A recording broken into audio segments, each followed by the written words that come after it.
But we rolling, honey, because this book is getting juicy. Did everybody do their homework? I did. No, homework was what? The 8 chapter? Yeah, Yeah, chapter 1 through 8? Yeah, okay. Yeah. All right, let's hop right into it. It's just amazing adolescents and where their mind is and what they're thinking of 24/7. 7 a day. You remember those days? Oh, honey. I told Ken recently, I said, if I could do it over again, like schooling, I had opportunities to do so much more, but I was so consumed with my genitalia and your genitalia. Mm-hmm. and his genitalia. Yeah, it was just like, that's what adolescents think about all the fucking time. And it's odd because I had to keep reminding myself that I'm reading about an adolescent, because I'm wondering, what's he thinking about? Why is he so shallow? And then I said, oh, he's 17. Oh, okay, now I got it. That's right. But a contrast for me is that's everything I should have been thinking about, but I was so busy suppressing it too at the same time. The whole gay thing and couldn't, and like catching whiffs of guys when they walk by. I was in an all-boys school and seminary and all this stuff. So it was, I wish I was in a setting where I could have explored that and been able to experience all of that human experience, But I guess all of these are all different experiences because you must have been in a very unique experience. First of all, being in an old boys school, that'd be kind of nice, but and I think back, where I grew up, things were, I guess, open and closed at the same time, because I grew up in Harlem. And so it was still a rather conservative community when you think about homosexuality. And it was all, you were all clumped in to, either you're a drag queen, or you're nothing, because there really wasn't a lot of role models for people of color who were gay. There were other people. I mean, my mom she was a teacher, and she would go to this bar up the street that after school, and she would have some drinks, but the bar doubled as a drag queen bar.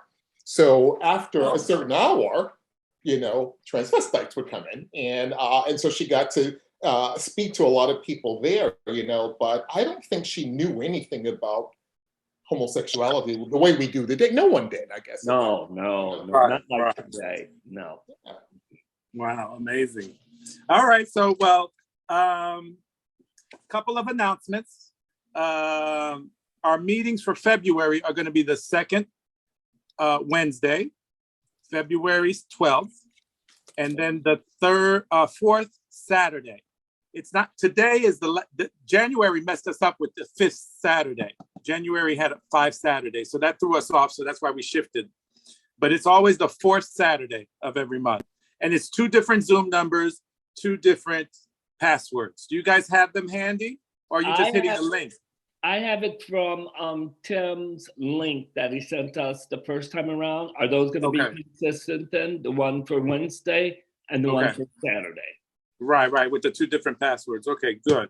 You say the next one is going to be February 12th? 12th is the Wednesday, 7 p.m. Ooh. And then the Saturday one is February 26th at 3 p.m. Okay. February 12th is a Saturday. Oh, wait a minute. Oh. Is it? Yes, unless I'm on the wrong. Yeah, February 12th is a Saturday. Okay, I'm sorry, it's February 9th. Okay. You see how I keep getting them twisted. I keep saying Sunday instead of Saturday too. So it's February 9th, and that one is at? That one is at 7 p.m. Just like we did before. Yeah. And then like we're doing today, February 26th at 3 p.m. Okay, now February 26th. Is the 4th Saturday of the month. Okay. We're leaving on the 19th and coming back the 5th. So you won't see me at that one, but that's the reason I won't be here. Okay. Okay. And so apparently the 26th is also the not gay pride, Black History Month. The parade is happening that day. Yes. There's several events going on. But Right. I was talking with Eric about it. I'm like, you know what? I want to keep the consistency. We're happening. It's happening, you know? Good. So it'll be just another option they can do for that weekend. Oh, wait a minute. You know what? I might be able to log in wherever I'm at if I have internet access. Right, it's Zoom. February 26th. And what time is that one again? 3 p.m. like today. Today's right. Okay. Yeah. And then we have a film screening of Blackbird with Monique. It's going to be on February 23rd, which is a Wednesday night. Mm-hmm. The Wednesday after we meet, so the third Wednesday at 7 p.m. Did either of you catch last year when we did with the Patrick? Yeah, good. So we're just gonna have the screening, and we'll be able to chit chat like this on Zoom while the movie's going and that kind of thing. Okay. Excellent. Okay, I got the next. And we're gonna kind of blow that up into a nice big event, and maybe have an intermission and that kind of thing. So it'll run 7 to 9 probably. Gotcha. Okay. Perfect. That's on. And what I did while I read the chapters was I kind of took notes. So I was thinking maybe we could kind of just go through chapter by chapter. If we get into a juicy topic, we stop and, that's it. And we can go over, we have the room for 2 hours, but we don't have to use it for that. At about an hour 15, I'm going to stop the recording, and then that's when the after party starts.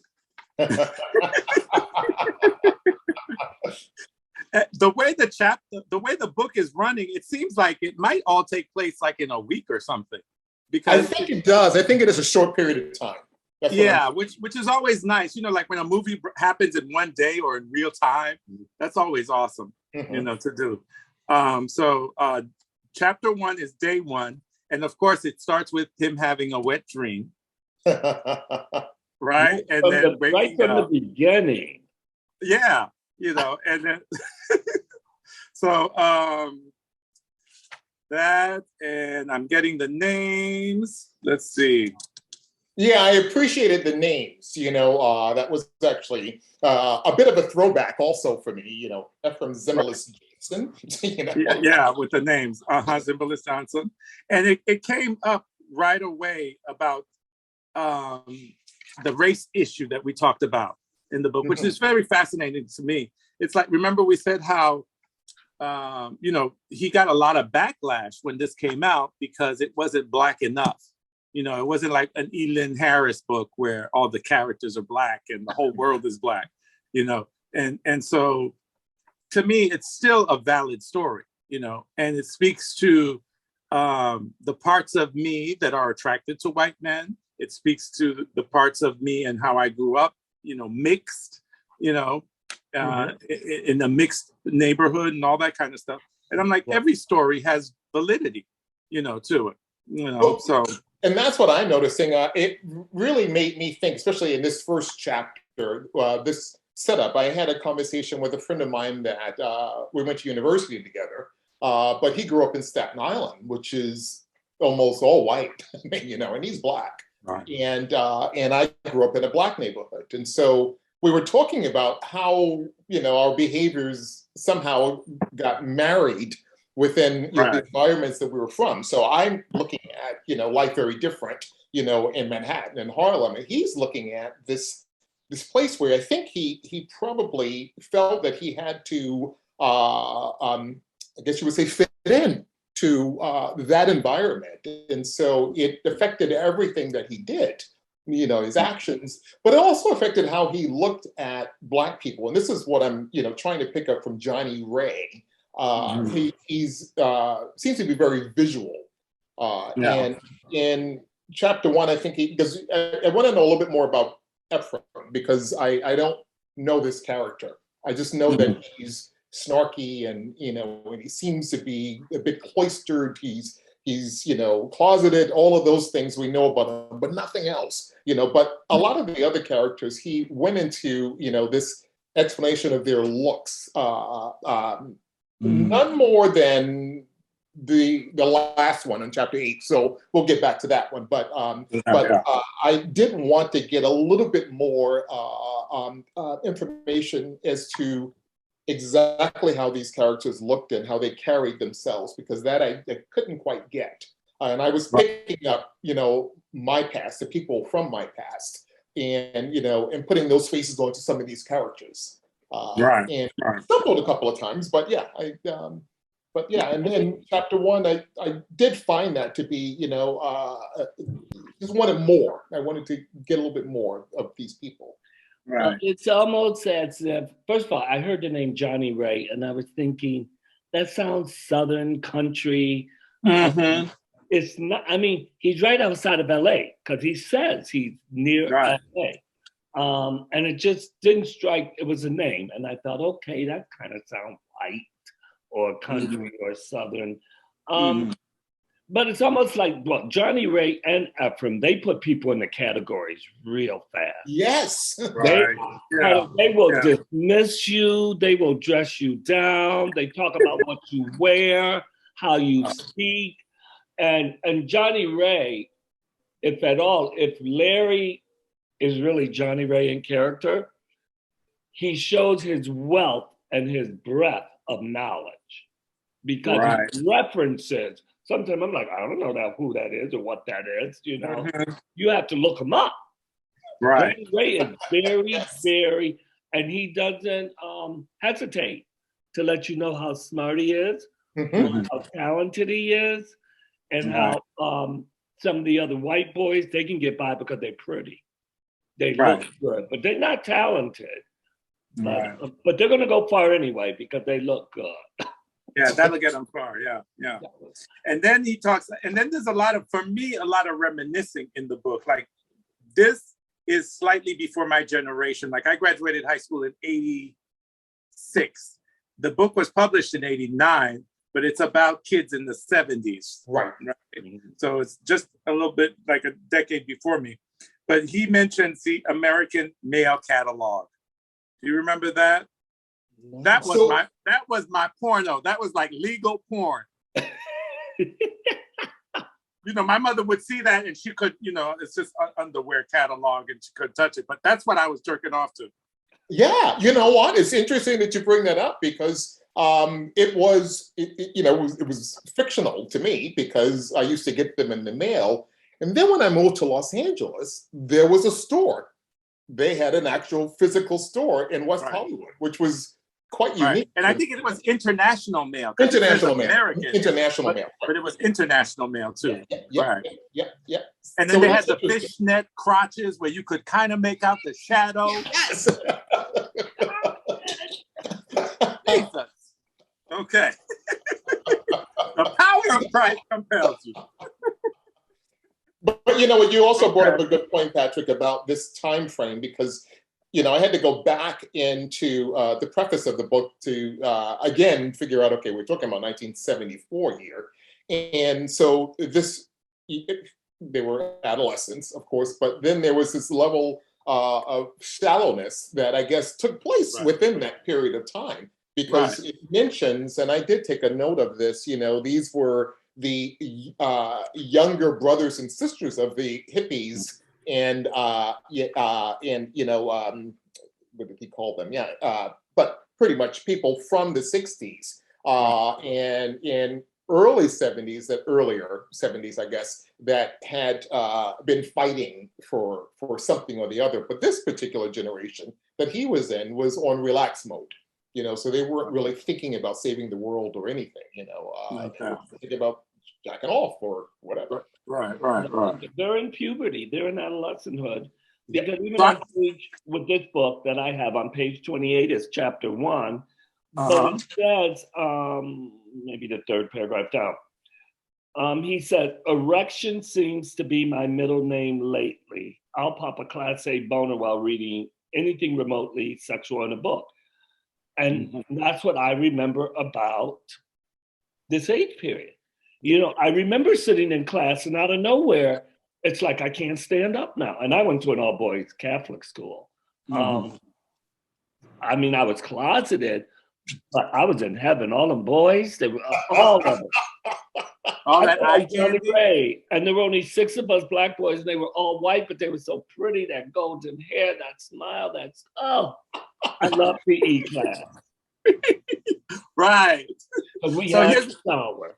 So here's a question to reminisce about, and I'd like to hear about your first gay friend, like the first person who knew you were gay and you could speak to freely, and you know how it happened, or maybe your first time, your first love, first crush. Tell me something like that. Well, I'll start because I was just on the phone with my friend George, who's a professor at CUNY Hunter in New York City, but he lives in Rochester, New York. He commute. And we're both what, 63 years old? And we met in the 2nd grade. Wow. And we are still close friends to this day. And we probably talk at least 2 to 3 times a week. I don't know if we knew about being gay. We knew we were different. Even in the 2nd grade, we knew we were different. And I think part of that differentness was that we were good students. We were like Johnny Ray. We were smart. We weren't like the little thug athletic boys across the room who always got into trouble. We were well behaved. So y'all kind of had each other through your. We had each other through the hall, and then we did know because we went to camp together. Like we were about 9 years old, maybe 10. And he, I remember because he told me that he had given someone a blowjob. And I didn't even know what a blowjob was. I said, well, what did you do? And he said, and we laugh at this today. He said, you just put your mouth near it. And he go, I come to realize that ain't no blowjob, honey. But that was good enough for 10. But that ain't no blowjob yet. Okay. But we have those experiences, and we do have each other, and we still talk today. So that's mine. That's sweet. That's sweet. Tony? So I went to high school. I think I started high school. I was 13 or 14 or whatever, and there was a kid that we didn't go to junior high school together, but we met in high school, and he lived in my neighborhood. And so we became fast friends, and Dennis would be, I guess if Dennis was a woman, you would consider Dennis fast, you know? So Dennis knew everything about sex, everything, and was always talking about it. And so sometimes we would play hooky and go down to 42nd Street when it was really seedy 42nd Street. You know? So this is, how old were you two at that point? I was 14, 15 years old. Okay. And this is when, you know, like age limits were just a suggestion in New York. I mean, no one really cared. So, and so we would go through 42nd Street, and we would, you know, hang around these awful seedy places, and he would point out openly, oh, look at this one, look at this prostitute, you know, and they would say something smart back, and he would say something smart back, and we were kids. And so we went through this whole period of this behavior in high school, and then he knew how to drive and I didn't. And so on weekends, you know, he would get his dad's car, and we would drive over the 12th Avenue where all the prostitutes were.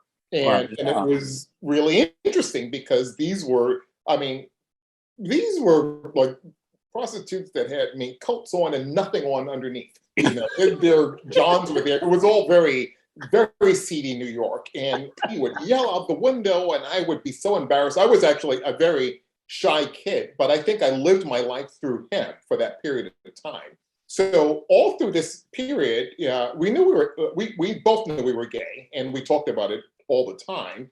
And he later ended up shacking up with one of the other kids from the school, and they had an apartment that they shared together.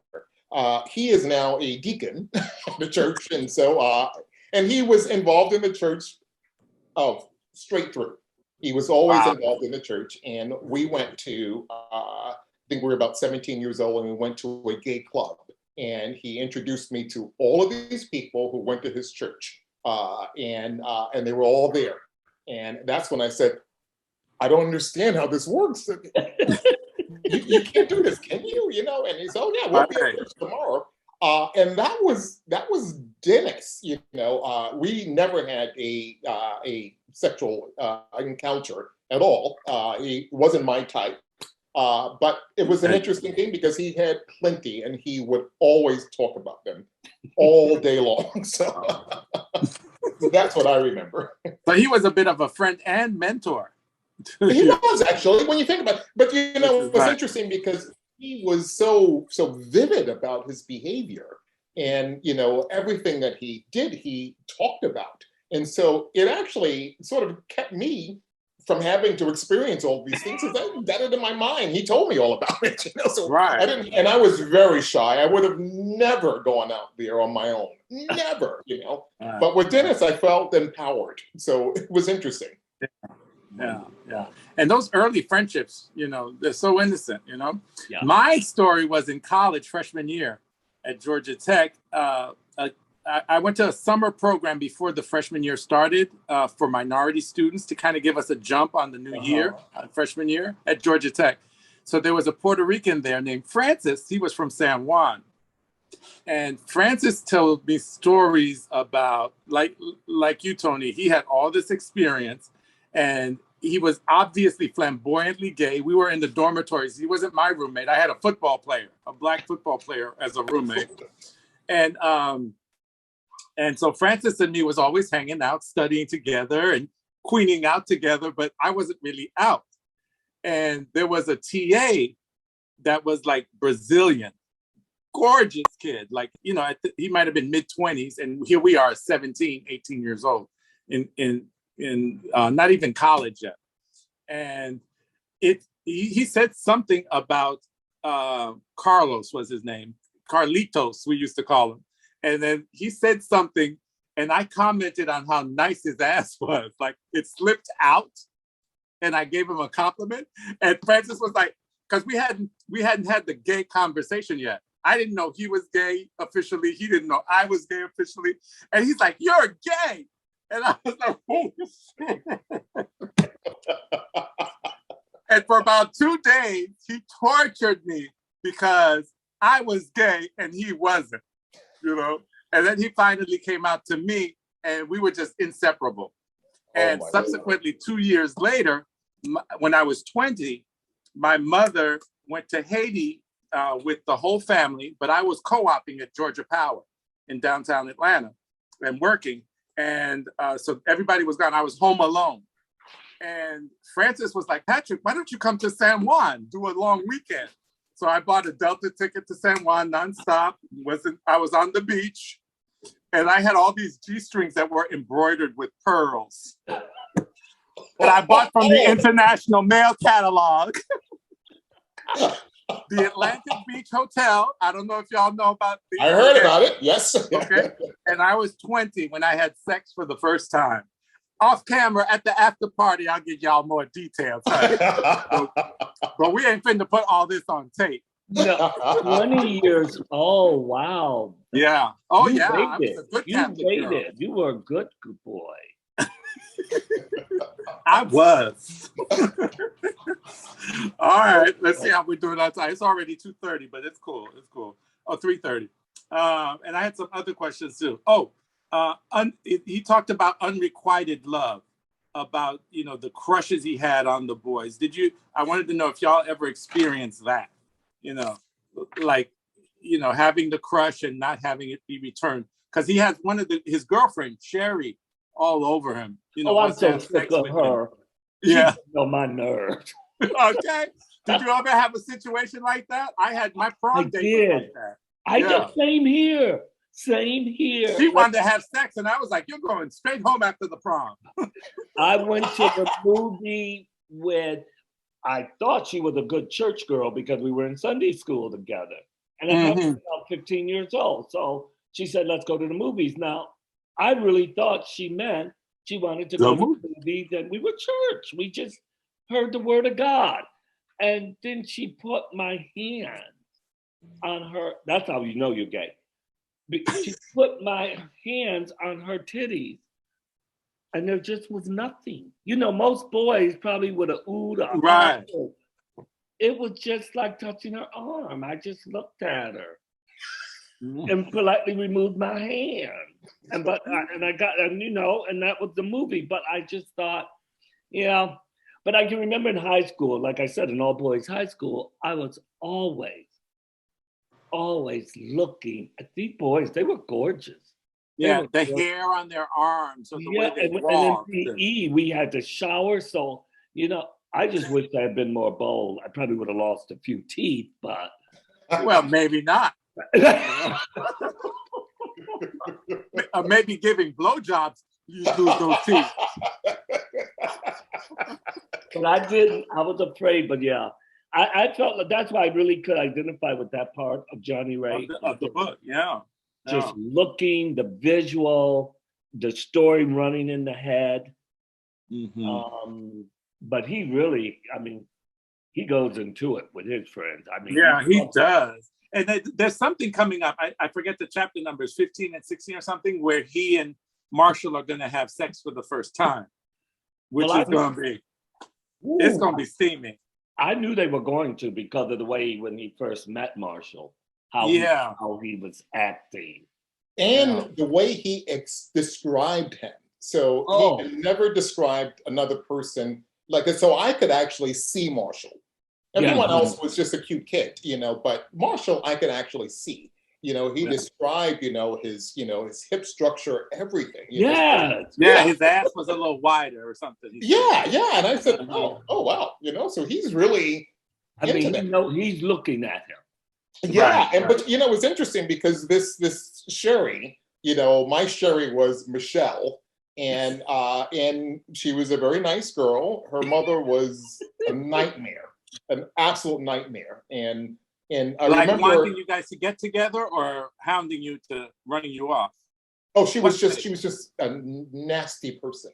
Okay, she was just the nastiest person ever, And so my sister said, if you and Michelle ever get married, Michelle's going to end up being her mother, and that'll be your wife. Do you want that?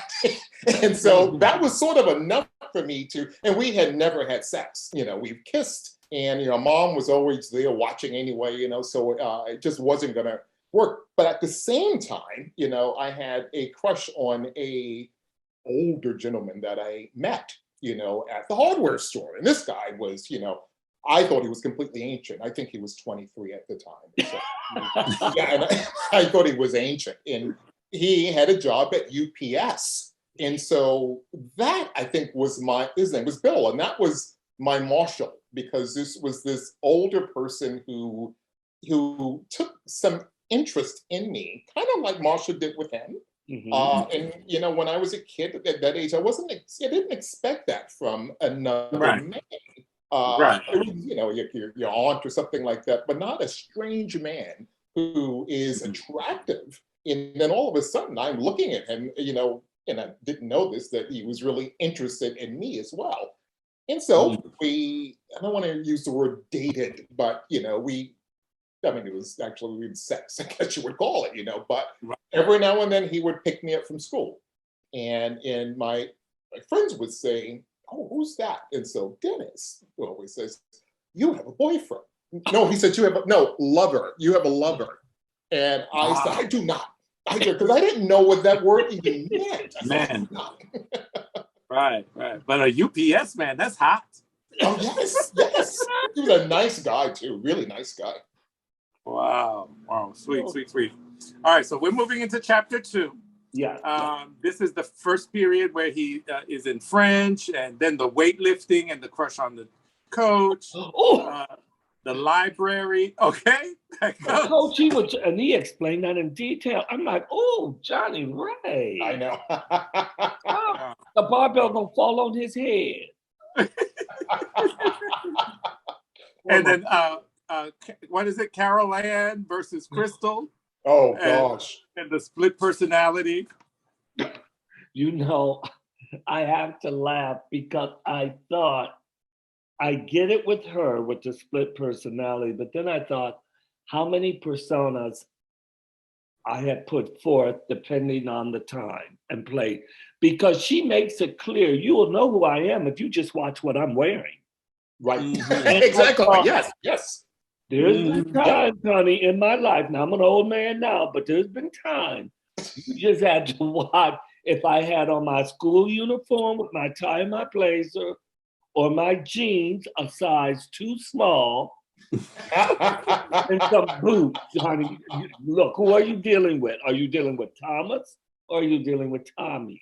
You Yeah. know. So I really said, I get it, girl. Right. She's the And extreme. it is. And then let me I see like here. how she. Uh-huh. I like the way she called him out on being gay. You know, Right. which was, and she did it in such a smooth way. On the you know? bus, yeah. On the bus. She's good.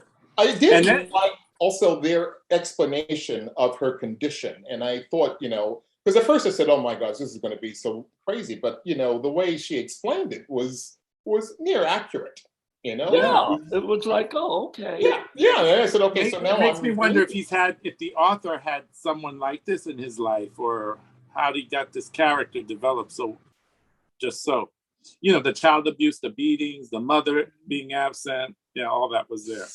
You know what, Patrick? I had to look up that condition, and those are things that actually create that condition, is abuse, generally. Right. So you person- fracture yourself. Yeah. Exactly. In order, it's a form of The weak, protection. the innocent. Yeah. Yep. Okay. Chapter 3. That's the lunchroom. That's where Sherry pressures him, to have the sex. And how do you know if you're gay if you don't, if you haven't tried it, Well, I can tell you from a person who did it. Okay. And afterwards, I came back and the friend said, oh, blah, blah, blah, blah, blah, blah, blah. And I was like, there ain't nothing to write home about. I mean, it's just. Wow. No.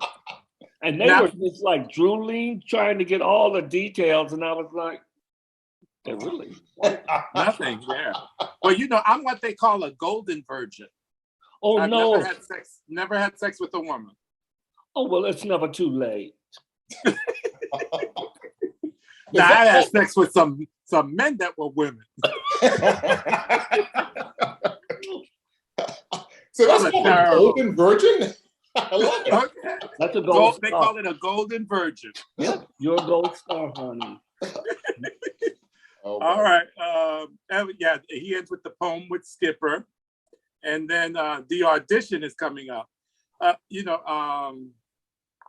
Todd, this is where Todd starts coming into real focus, because Todd was in the beginning of the book in the choir room, Right. and then had left, right? And then the news broke about him having the pastor's wife pregnant. Yes. Right? And then so that comes up. His crush with girls. I just got notes in the margin. Oh, fluttered his tongue. You know what? All his vivid descriptions, I'm really taking it as an opportunity to flash back, to reconnect with, 16-year-old Patrick and 15-year-old Patrick. I remember like my first wet dream and how that happened, the summer between my freshman and sophomore year, which is kind of late. I was 15, and for maybe a year and a half before the wet dream, I was having pre-cum, like the clear liquid. Now, I don't know if biologically, if when you can pre-cum, you can orgasm, because I never jerked off. I didn't know. My parents didn't say, I didn't get any sex education.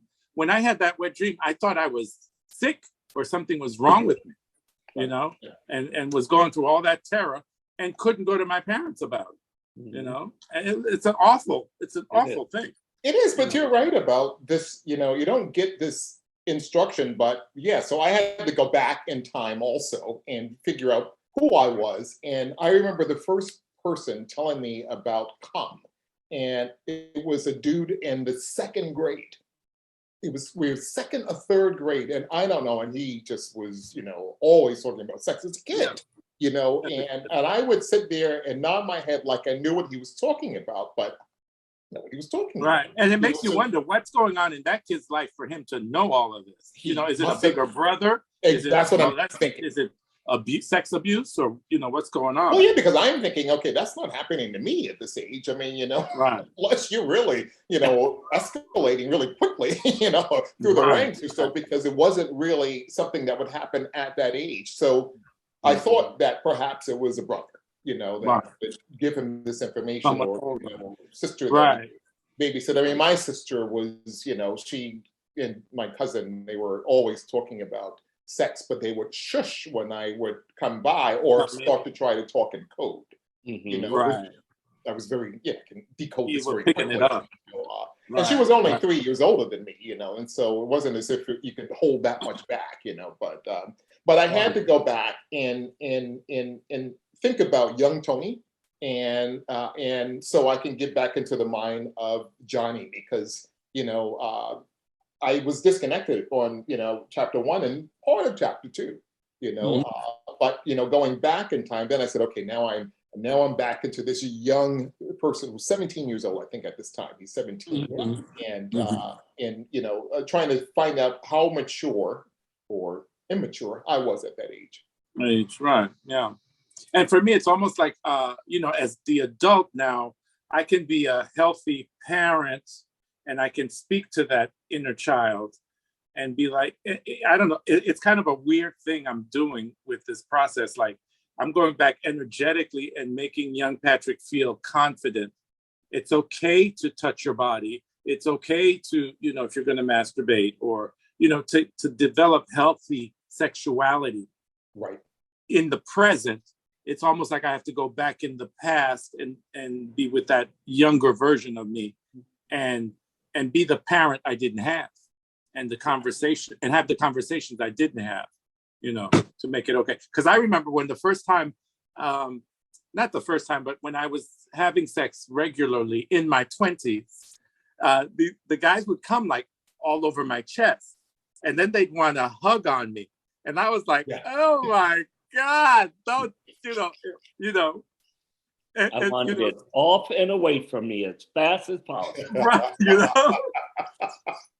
but to see that, as a further sense of intimacy, and celebrating, the act and your humanity, and you can look at it and be disgusted, or you can look at it and be like, wow, we're human beings. This is the planet and the body I have, and celebrating it, and looking at it through that lens. Is what I'm having to go through. Okay, good talk. Let's see. How about go ahead. It's in chapter 4, and it reminds me of, girl gets pregnant and have baby because the pastor, and what will people think? What will the neighbors say? The shame that will bring to family. And so she has to go. Right. And they don't see the opportunity there to be true Christians. No. To be, they don't see that part. Yeah. I thought, okay, he brought that out. And then the Black Baptist church, was it, versus the white church? Yeah. And they attend the one that's closest, which is which happens to be the white one. Yes. So there's a lot of politics there too. I found it unique also, where Johnny Ray's mom and Ephraim's mom were in the kitchen having a conversation about the pregnancy. So and Johnny Ray at least seemed like he lived in such a sheltered place that that wouldn't be a conversation that a parent would share. Right. Especially if it's the pastor's daughter. It's something that I think my mom would shush up and throw me out of the kitchen immediately if she was having a conversation like that. I'd have to eavesdrop to get the information, which I would have done, of course. But I thought it was weird that she brought him into that conversation, the two of them, and you might as well know. You'll hear about it in school. That seemed a little odd for a smallish town. That was very evolved, kind of evolved for her character. Yeah, but for Johnny Ray, it showed his independent thinking to a large degree, because he was not outright challenging, but I know he made a comment. Yes, he did. Yeah. Yeah. Mother came back with, he said, "Oh, come on, Mom. It sounds a bit medieval." Mhm. And, he's trying to say, what is this big deal? And the mom comes back and says, "Are you kidding? The pastor's daughter." It's like, there are rules here, young man. They were, but it shows that he's a little bit, There's maturity there. there's a little maturity. He's not buying into that whole family structure and all of that. Yeah. We had to be whisked away and, and have a kid that everyone knew you were having it, and then you'll eventually come back, Right. Now, on the first page of chapter 5, page 62, he talks about 22 times of jerking off. That's his record. Yeah. That's why I said, damn, I said, I'm like, I'm not done 22, honey, at any age. I was never able to reload like that. I mean, right. wow. I'm like, oh my God. Then he's running to catch the bus, and then he makes the bus. He does it everywhere. He does it before he leaves the house. He goes into, I used to do that at school, at the all boys. The bathroom at school? Go right into the bathroom. I had to. I was so wound up. I couldn't get through the next class. Yeah. God, if Dupplechan and father knew what I was doing and how I was behaving at that Jesuit high school, they would have burned me at the stake. But and it's weird because fathers know, because fathers were boys too at some point. Exactly. Come on now. Yeah. Exactly. And mothers were girls and had to deal with these boys. It's the whole unspoken thing. I think it cheats us out of life and out of it does. experience. It does. I mean, it is always refreshing when there's a parent that has open sexual dialogue with their kids. Yes. So my partner's kids, they grew up in a very open household where Dan and Ev spoke about sex. They could ask them anything, and they could ask them. Yeah, and they were always, and when they got of age, there was a candy jar full of condoms for Alex and Michael. And they would get wigged out over it. Oh, put that away. And so, no, just in case you're planning on doing something, take them with you. Yeah. Right. And that's healthy. But for most of, like my mother was never like that. Oh, no. Hell no. No. And I think that's a disservice too in the Black community. The thing, how AIDS, and HIV got rampant and all of that. Yeah, because people weren't talking about it. Pregnancy, single moms, all of that is in there. Oh, Yeah.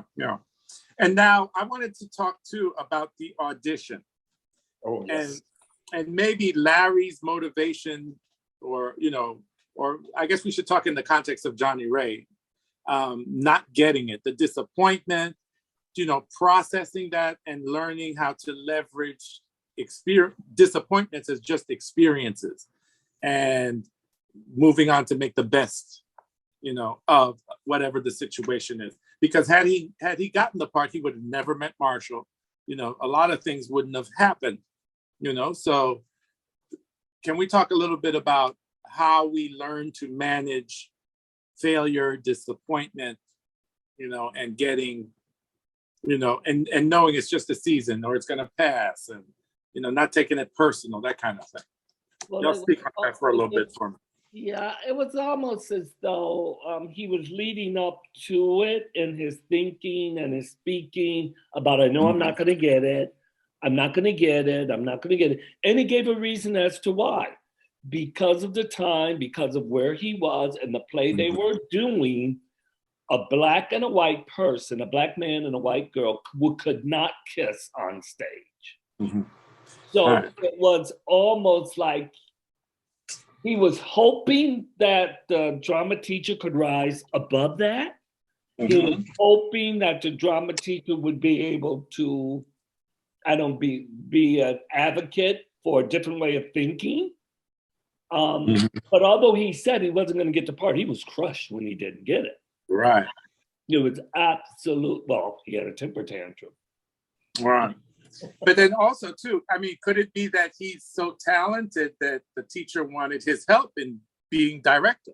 You know, as well, or that's a good question, I think, for the author. Yeah, I also found that, because I think you're right, Thomas, he sort of knew that he couldn't get that role.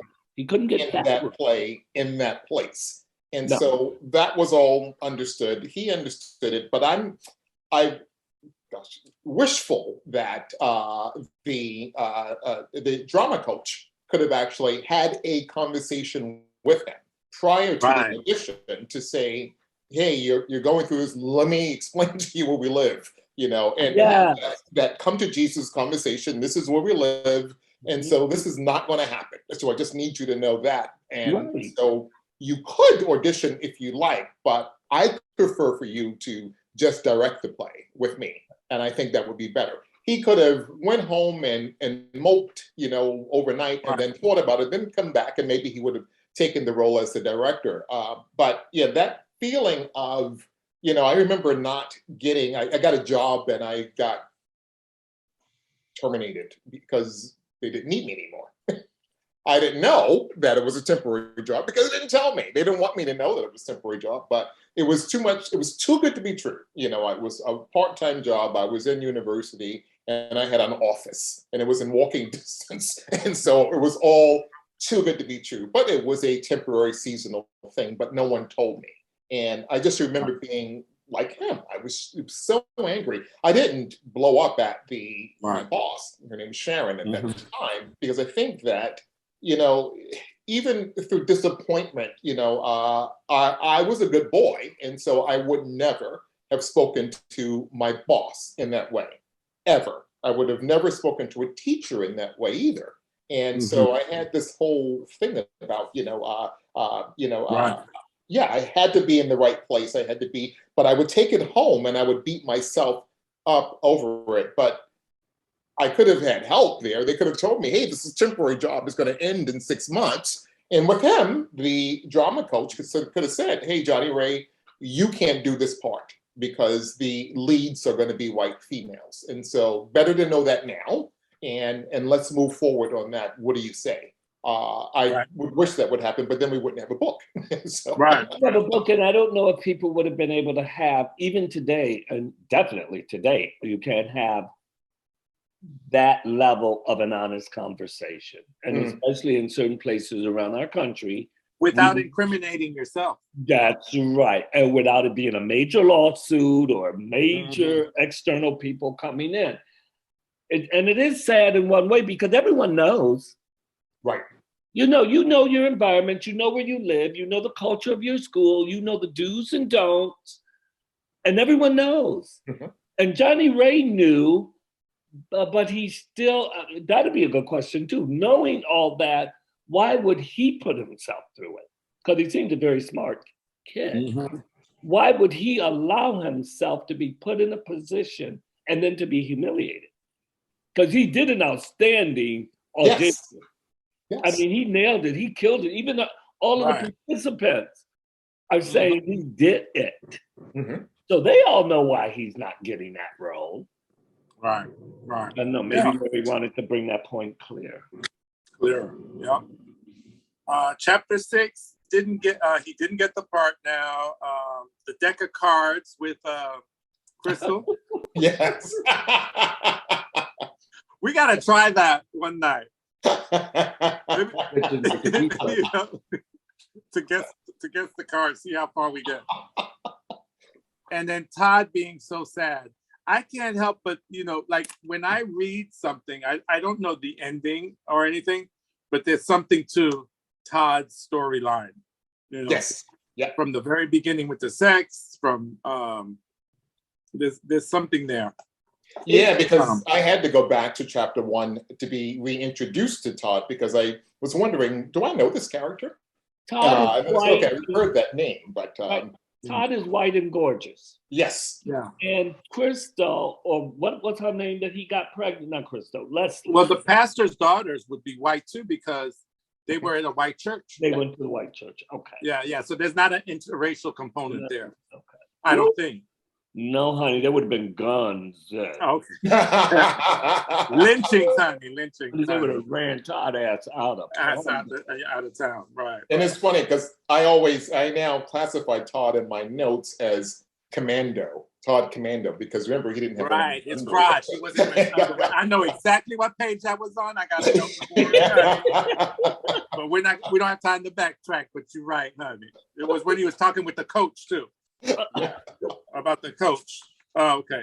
All right. And chapter 7, let me see here. I have the audition at JC, the junior college. Meet Marshall McNeil. And see, again, that kind of reminisced me too. Like, when I got to campus at Georgia Tech in Atlanta, and it was like experiencing my adulthood for the first time. At 20, I moved away from home and I was in Boston. I took some time off from Georgia Tech and I was walking down Newberry Street. And for the first time, I was an adult. Like I didn't have a curfew. I wasn't going to get home and my mother asked me, where were you? Why are you late? And I had an apartment and, where I was experiencing the autonomy of adulthood, and I could see where this is happening for him with Marshall, with acting at the junior college and stuff like that. So that was kind of an experience I flashed back to. I don't know. Yeah, I thought of going to university my first few weeks there, and this was in the 70s. And so it was City College, and you could smoke in those days in the classrooms.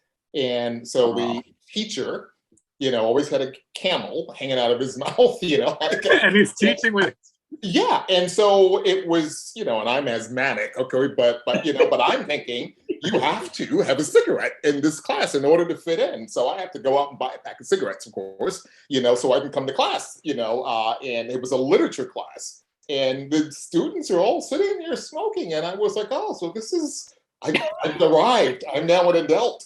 Look at this. I can smoke, and then the teacher would use profanity, which of course never happened in high school. And I'm thinking, oh my gosh, the F word. And I'm like, whoa, and it was, so when I looked at him going to this junior college and being lost, I remember that whole feeling, not knowing where you're going, and that whole experience of sort of like wallowing in adulthood, and thinking these are, because it looks like there was a group of beatniks there, that were trying out for the play. And then he describes Libby, and I want to just go back to the descriptions again, his descriptions, and I'm assuming that this will make sense towards the end of the book. He has a rather sharp tongue regarding how he describes certain people. And so, Libby, who is, the woman with the moo, and he calls her one of the fattest women he's ever seen, and yet she was agile because she was able to get up and down. So he's able to get up down on the floor. Yeah. Yeah. And so I'm wondering, so he's so into, what he thinks are good looks, but it's only that little window until he meets what's his name? What's his name? Marshall. Yeah. Until he meets him, because he describes him in such detail, but it's not perfect. So he's describing him very differently than he described his high school, boys with the blonde hair and all. Like, this is a person with, the teeth wasn't even, and everything was all off. The car was all messed up, and I appreciated that piece because it was almost as if he's now growing up and seeing that there's a difference, and so we'll see what happens. But no. And then chapter 8, and I wanted to go beyond chapter 8, but I didn't want to get it confused with, our assignment and be pulling stuff from other chapters. So I dead stopped when I got to the last page of 8. Okay. But that's where the ride home. Yes. And the attraction that he didn't understand, and all of that to me, I've had those moments. I've forgotten all of that, and so it's nice to kind of come back to that, and then also to look forward to it, as it may happen again when I meet someone. You know, so I'm reading it with one eye on my memories in the past and one eye on the present and the future. That's You know, actually a so- good way of looking at that. Yeah. You know, so it was really great. The taco and the crunching of the paper and throwing it, you know, and all of that, very descriptive. The bottom of chapter 8, page 94, you know, there's a pile of debris in his car, an old ham rice sandwich, you know, the copy of another roadside attraction. He What is noticed it? A rubber slipper with no mate. He just threw all that stuff in the bag. Yeah, the car squealed and the old, you know, all that. You know, so it was just, you know, it brought everything up, it brought it all to life.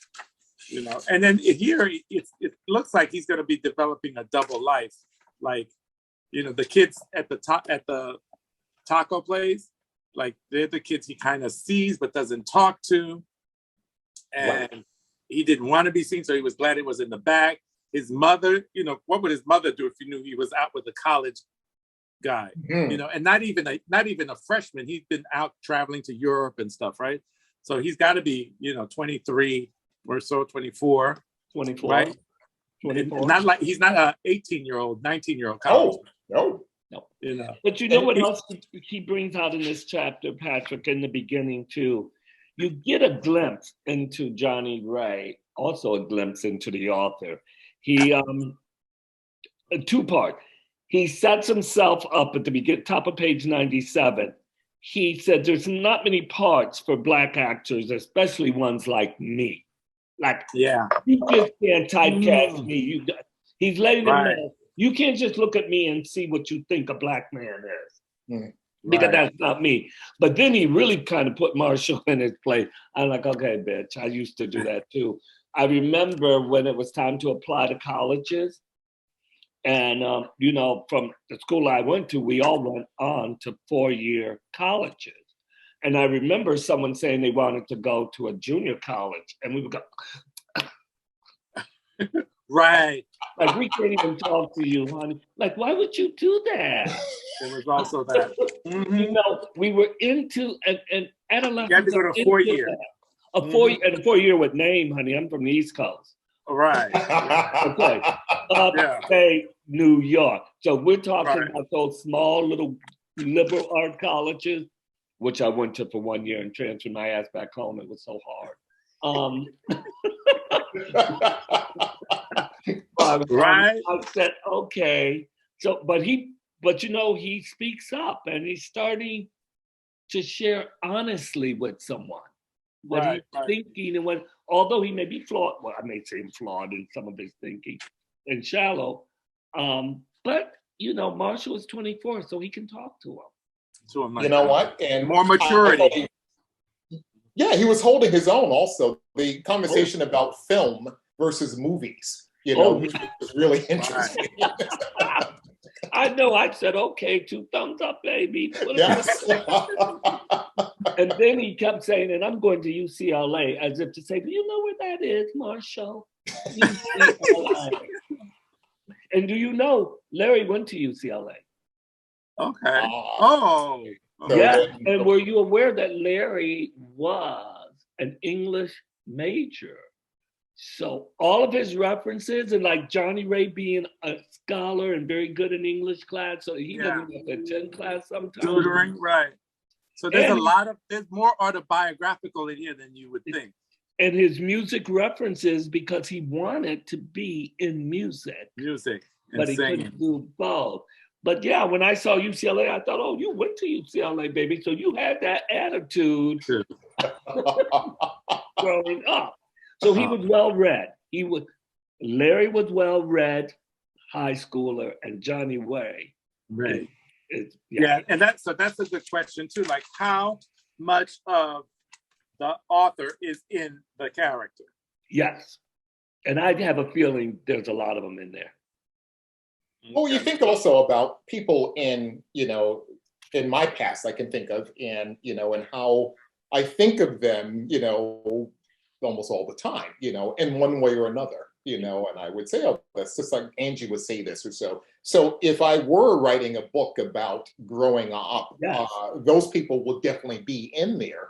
I might change a couple of things around about them. And that's the other piece is when you're writing fiction, you have the ability to do whatever you like. You know, you can make someone, green if you like, but it's always interesting when you can dig into it and find that a lot of it's actually nonfiction. Some of these things actually did happen, maybe at different times with different people or so, but because you don't have to make up life. I mean, life is complicated enough. No. We're getting close to the hour. I'm going to stop the recording shortly, but I want to review the assignments for the next 2 meetings, right, in February. Okay. Yeah. On the 9th, we're going to be reading chapter 9 to 19. Okay. I just arbitrarily picked it as 10 chapters, and then I kind of loaded it up more because what's remaining is for the last meeting on the fourth Saturday, we're reading chapter 20 to 24. Okay. Okay. So then we can kind of we'll have more time to kind of review the whole book. Excellent. Yes. Great idea. I think it's a wonderful book about exploring sexuality. Where do you find yourself? Where do you fit? Where do you fit color-wise? How do you fit when you're an African American in a predominantly white place where he was? So it would make sense that Johnny Ray's references would be. So, when people made a comment about it's not Black enough, well, Johnny Ray wasn't in an all-Black school or an all-Black neighborhood. Exactly. Right. I mean, they attended a white church. They lived away from the Black community. His friends are predominantly white. And that still in and of itself is still a valid Black American experience. Yeah, exactly. And that's the lesson I'm picking up with the whole race issue. That it's not a question of how Black you are.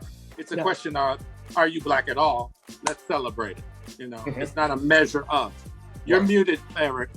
Can I interrupt just for a second? Sure. Yes, I love listening to you guys. You are so passionate about what you're reading. It was fabulous. I love it. I didn't go out and get the book. I'm going out and get the book now. Because of what you guys are talking about. I love it. Thank you. Thank you, Eric. Thank you. Thank you. Thank you for wanting to do this. I think it's so fabulous that you're doing it, and the commitment that you have with all these books. I'm super excited. And we'll get this hour posted up, and people can listen to it. And we're like the Cliff Note video version. It's fabulous. And you know what? I think you should do is all the questions that you had. We should probably put together some questions and then send it to the director so that when we show the film, we can say, here's some questions that were asked, and then here are the answers. He won't be able to be there, but we can at least talk about it, because some of the questions you guys have are really great. Yeah. So we'll have to work on that, Patrick. Oh yeah, I got notes. So okay. all right. Fabulous. Awesome.